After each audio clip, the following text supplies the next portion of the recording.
what was it? The Atari. What was it called? MTR-90. A nut. It's a something The nut. azimuth.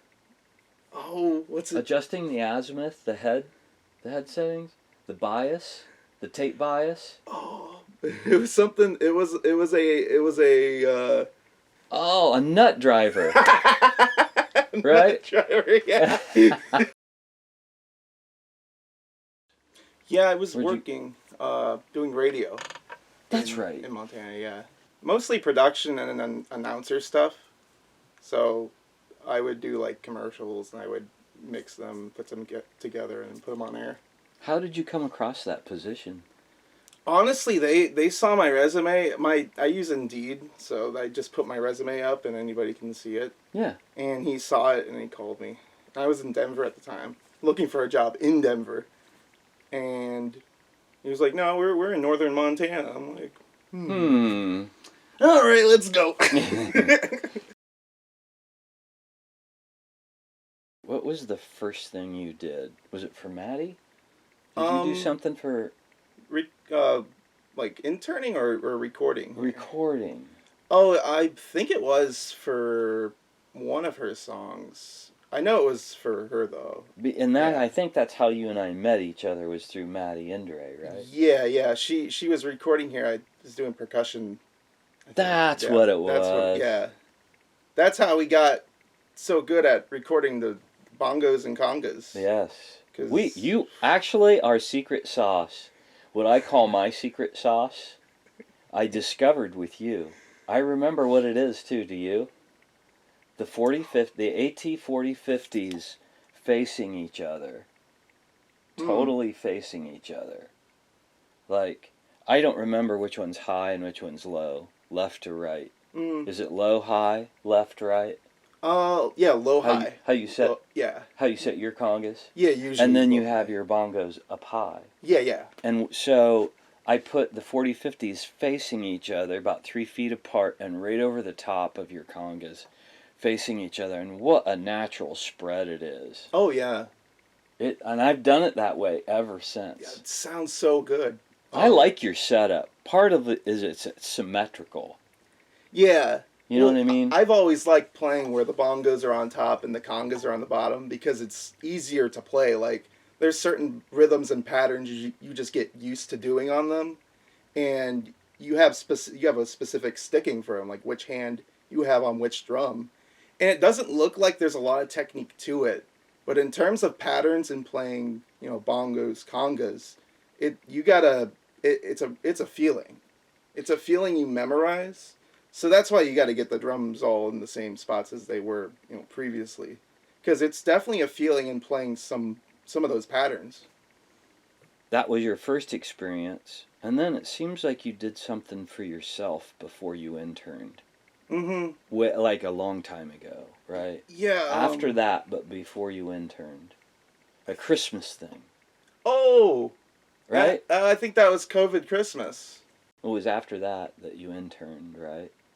Yeah, I think so. I know I did my drum parts here for more of my songs. And there are things I always go back to as like a comfort. Like, there are little things that I do playing wise or even mixing wise that I kind of go back to because I like doing it and I'm comfortable with it.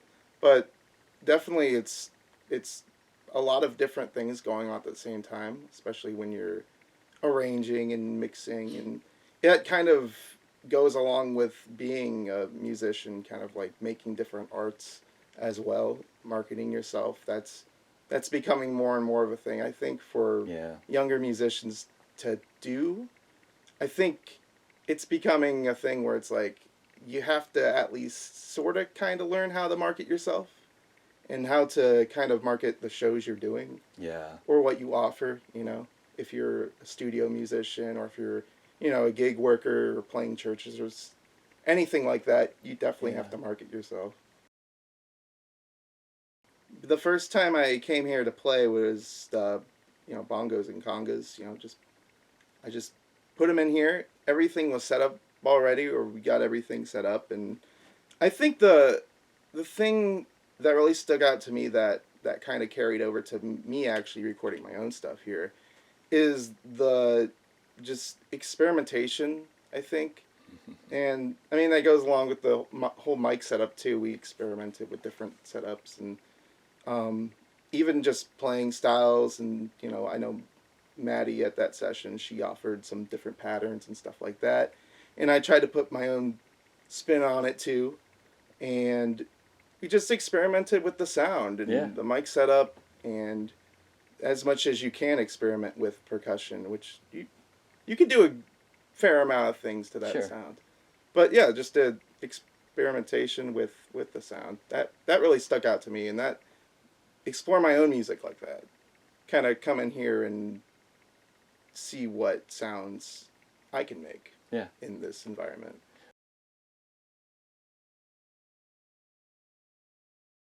This fact that you weren't precious about anything, like, okay, I did that, you like that? Well, what if you did? And she said, and you're like, okay, we'll try that. And it was just not even a problem for you, and I super appreciated that. So then, that's your first sort of experience here. I think we recorded that December of 2020, I think, because of COVID, Christmas. I think the summer before that, though, I recorded my drums on my EP here. That's when I brought Alex Tortorella in. Yes. Because he was mixing that. It was an EP, but he was mixing it all for me.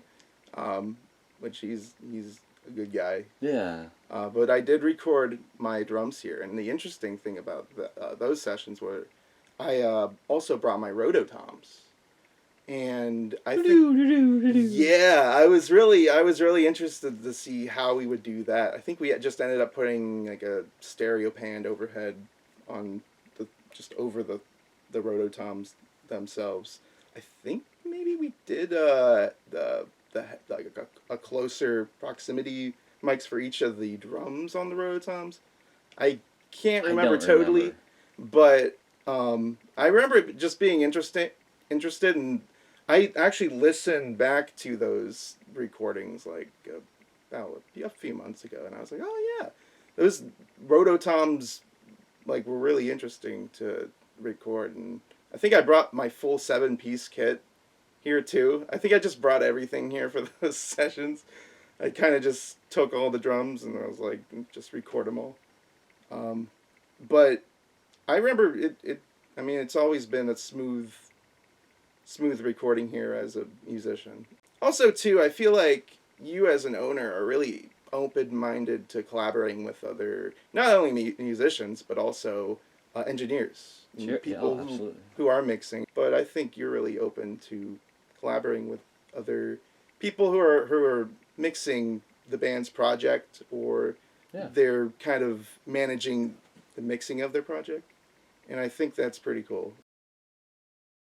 It opens everything up to experimentation when you're just that loose and less anxious about, finishing how much work you can do in that amount of time. It's at that point it's more so about the quality and about trying new things. I mean, there's been times where like Agree to Disagree, like the song we did, there were times like where I would come in with an idea of it sounding something, and then by the end of the session that day, it sounds totally different, way better, because we spent time on that experimentation. Like the whole tape machine thing, like that in itself is something that I didn't think that we could do, and we did it. It turned out pretty good. Well, dude. It's pretty great.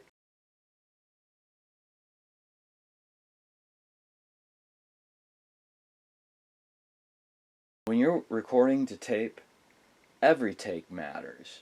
Yeah. Everything that you do matters.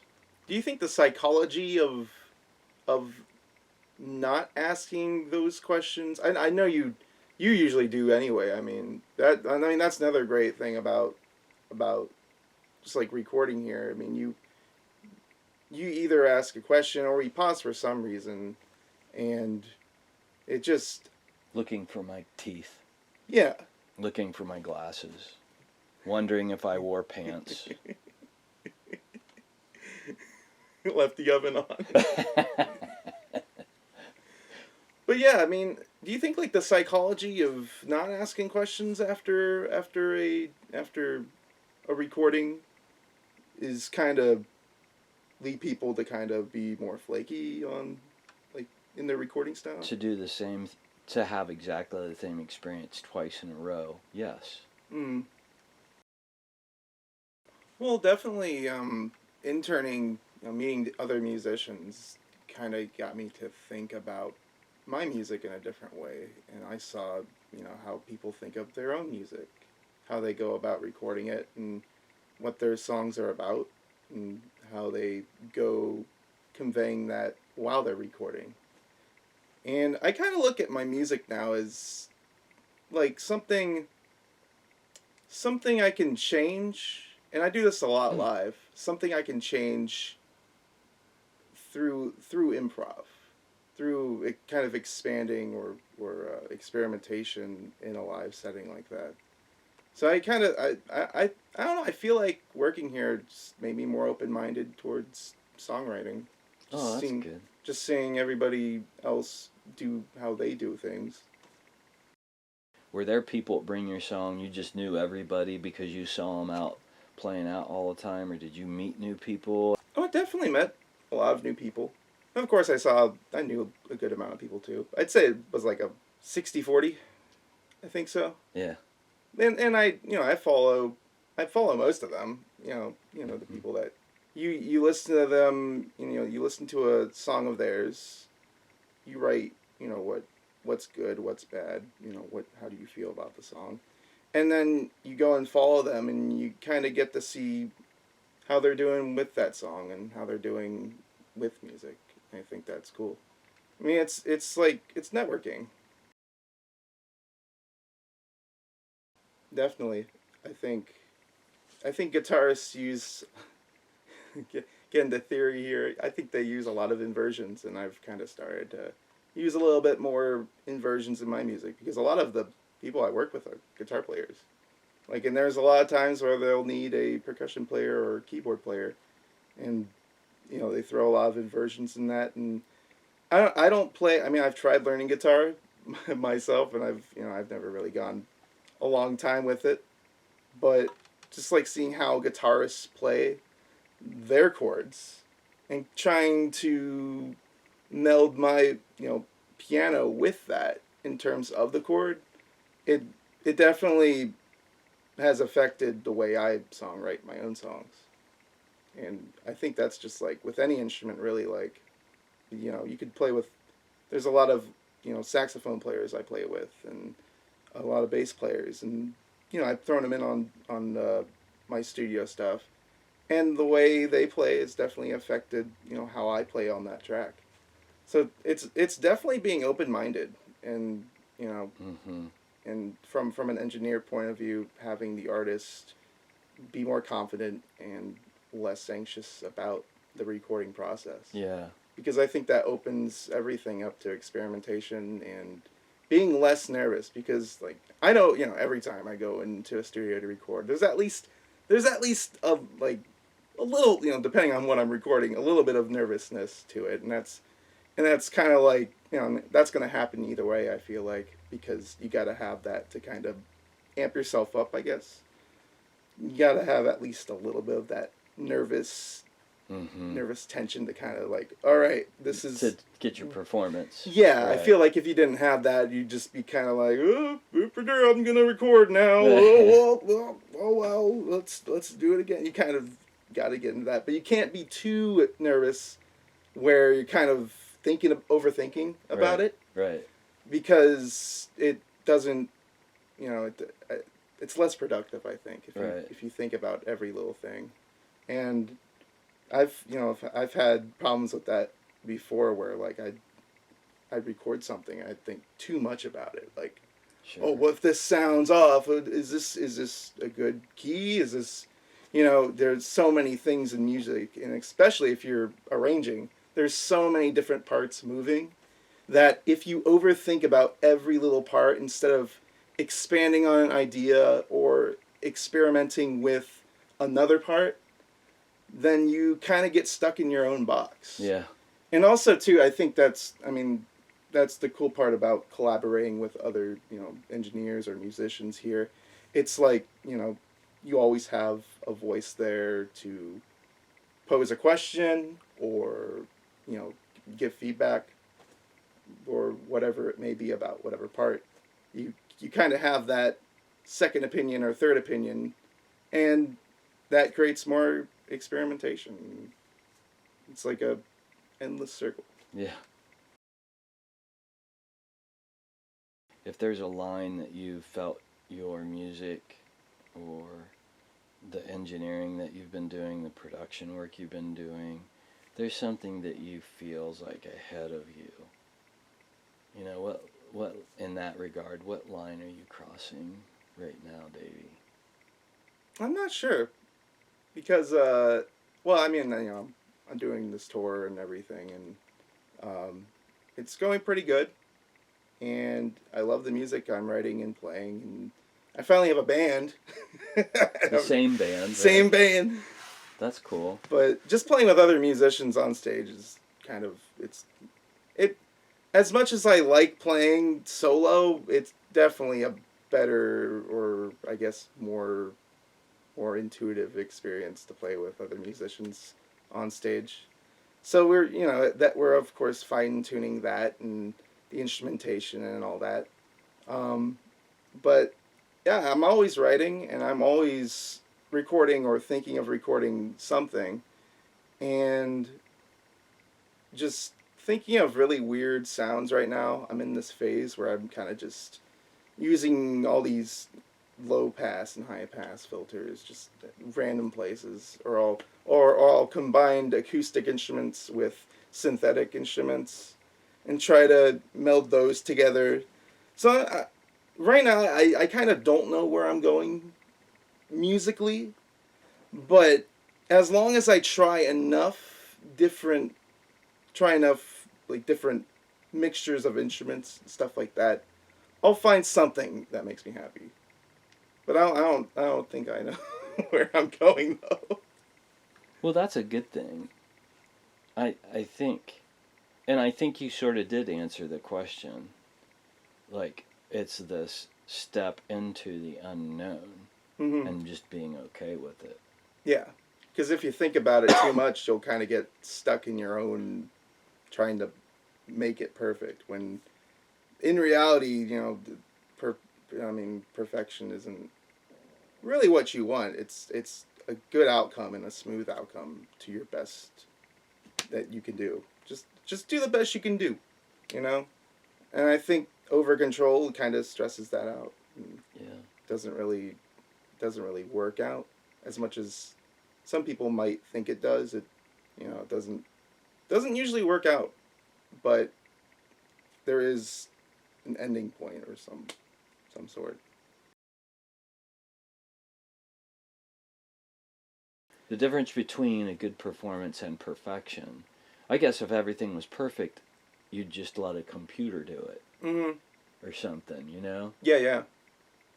Because when you're talking about a good performance or but an above average performance, you're done. You've done a set of songs after a gig and you feel really good about it. How many times does that really happen over a set amount of shows? And they're trying to capture that with a certain amount, like with a certain band of people who may jive with each other's playing styles and may not. So what he's trying to capture, I think, is like, it's subjective to him, but to the session player, it's kind of like he wants it this way. Yeah. So it's kind of, I don't know. It's not like a misunderstanding. It's just like different perspectives. Yeah. A question I get all the time about having a recording studio. Have you ever recorded anybody famous? And my answer is everybody that records at Realgrey Records is famous. they're famous to me. Yes. And, well, the reality of it is, Donald Fagen has the same doubts about himself that I have about me, that you have about you. And the level setting where Realgrey got its name, there's no superstars. It's not all white or all black. It's gray. It's right in the middle. Mm-hmm. There's no superstars required. But when average people get together and collaborate and are honest with each other, they do things that, to me, I'll take significant over success any day. Mm-hmm. Because success has a certain attachment to it in our English language that I don't really want a whole lot to do with. Mm-hmm. But significant means it's reaching the hearts and lives of people. Yeah. And when average people get together and do phenomenal work that's significant, it means when people play their music, the goosebumples on their arms just stand up, like it did on me with that thought. Ooh. That's significant. Oh, yeah. That's when it's significant. When you sit in front of the Phantom Focus System and you listen to your track play and you heard that saxophone, whoa! Right? Oh, yeah. And that's, to me, keep your success. Keep your world fame and all that. Significance. Where's the significance?